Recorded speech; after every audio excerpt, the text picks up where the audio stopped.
The granddaddy of all statistical distribution is the binomial distribution, and it is the distribution that comes about from trials or measurements that are obtained as follows. The trial has two possible outcomes, A and B. Coin flipping and atomic decay come to mind. The probability that any given observation results in the outcome A is constant and independent of the number of observations. Again, think of flipping a fair coin or radioactive decay.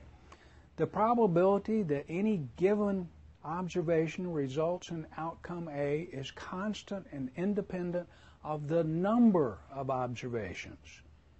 The occurrence of a type A event in any given observation does not affect the probability of the event A or B will occur again in subsequent observations. Okay, now let's put some math to it.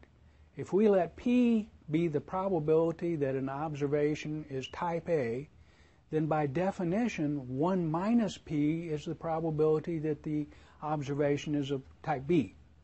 If we have N, big N, experimental trials, the binomial distribution P sub n gives the probability that little n times out of big N trials will be of type A.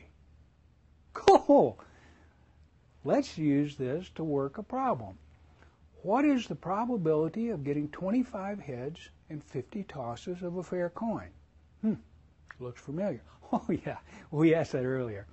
So I can now plug numbers into the magic formula, and by courtesy of Excel, I get that P sub 25 is equal to 0.1123, or about 11.23% of the time. That doesn't sound very big for being the average or the expected value, does it? Again, courtesy of Excel, here is a graph of the probability of getting a particular number of heads and 50 tosses of a fair coin. If the number of observations is large, and the probability of success for any single observation is very small, the binomial distribution can be reduced to another form called the Poisson distribution, shown here, where P sub n is the probability of observing the outcome little n when the average for a large number of trials is x bar. It can be shown, but let's don't do it here, that the mean, x bar, of the Poisson distribution is just the probability per trial times the number of trials, or big P times big N. So another way we can write the distribution is, instead of writing it in terms of x bar, we can write it in terms of Pn. It makes some people happier to write it this way.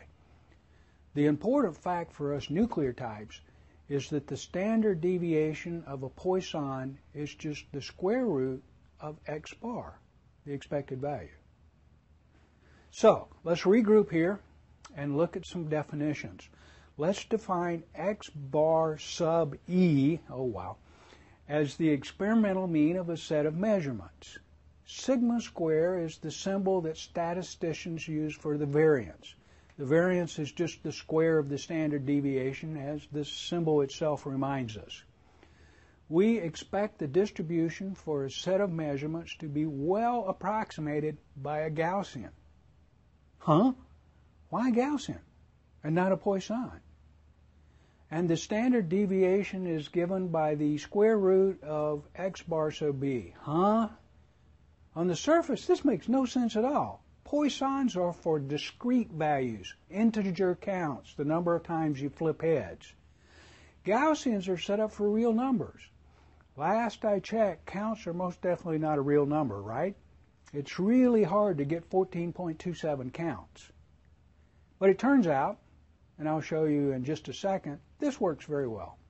So for radiation measurements, we expect the distribution of a large number of trials to be Gaussian. This actually comes from the fact that the radioactive decay is assumed to be a purely random process and therefore a Poisson. You can also demonstrate this empirically, or you can look at this figure. If I plot a Poisson distribution with a mean of 49, and I do that so I can take the square root in my head, and a Gaussian with a mean of 49 and a standard deviation of 7, looks plenty good enough to me. How about you?